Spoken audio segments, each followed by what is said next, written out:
Yes, I know, mages are everywhere right now. But if you click on this video, it means you want to become one of them, right? So without wasting any time, let's jump in.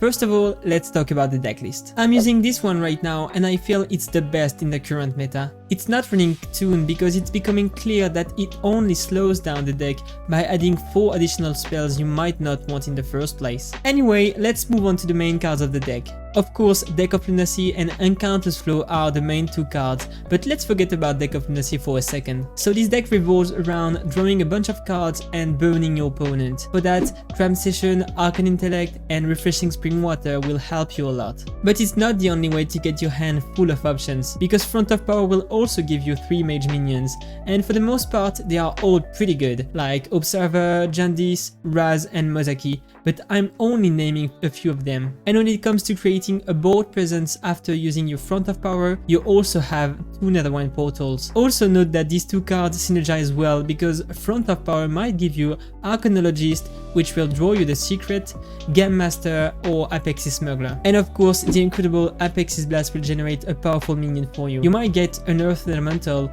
but you also might get a Jandis if you are on a bad day. Anyway, the goal is to push the maximum damage with your minions and finish your opponent with your spells like Fireball or Mask of Cthulhu. And if all of this is still not enough, you can generate another spell with Bruned Orb. But before you use all your spells on the face, make sure to use your Primordial Studies first. The best minions to get are Lab Partner, Talnos or Astromancer Solarian, but only if you already use Front of Power and Apexis Blast, by the way. But the best one is still the Imprisoned Phoenix. I mean, if you reduce your deck with Encounter's Flow, you can do so much damage when the Phoenix comes out. One important thing to note as well is the presence of Ice Barrier to counter some of the aggressive decks in the meta. So when it comes to the Mulligan, it's not very hard at all. What you want at the beginning is your Deck of Lunacy. Now, I'm not gonna go over the reasons why this card is so powerful, because a video on its own is gonna come out in the next few days. So if you want to check it out and understand why this card is so strong,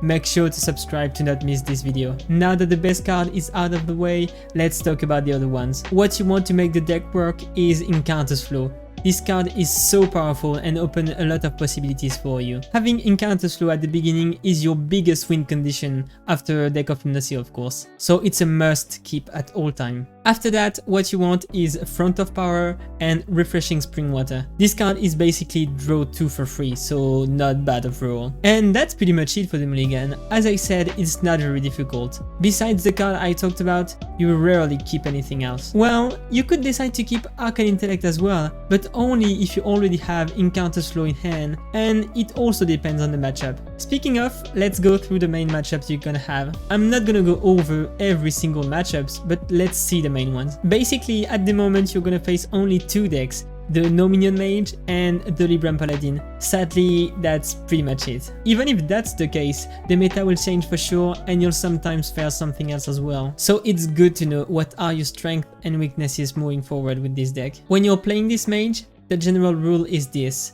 the more time you have at the beginning, the better. So when you're gonna face aggressive decks, it's gonna be very hard for you. Meaning the Poison Rogue and Face Hunter are not good matchups at all. For the most part, your only way to win those games are either to get faster than them or use Deck of Lunacy after Encounter's Flow. That way you'll get 3 Libram of Hope and it will help you a lot. But on the other hand, if you're facing a control deck or at least a mid-range one, you'll have time to breathe and it's gonna be easier for you. I'm talking about Control Warlock, Secret Paladin, Miracle Rogue, Watchpost Rogue, and Priest and so on.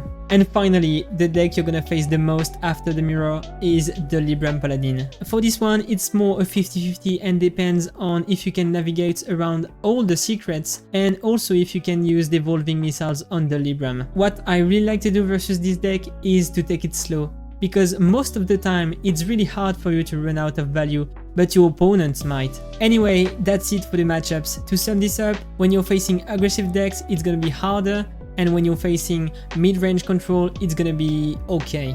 That's it for this video. If you enjoyed it and find it helpful, please give it thumbs up, and if you didn't, give it thumbs down. Talk to me down below about whether or not you find this deck too powerful at the moment and it deserves a nerf. I would love to know your opinion on it. And if you want to ask any question or want to see more gameplays and step-by-step decision, you can join me on stream Monday, Tuesday and Thursday at 2 PM European time. So I would love to see you there. Also, don't forget that a specific video on Deck of Lunacy is gonna come out in a few days. So if you want to check it out, make sure to subscribe to the channel. I'll see you on stream, and until next time, have a good one.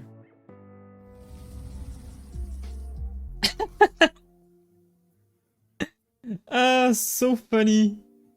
And it's not that stupid to do.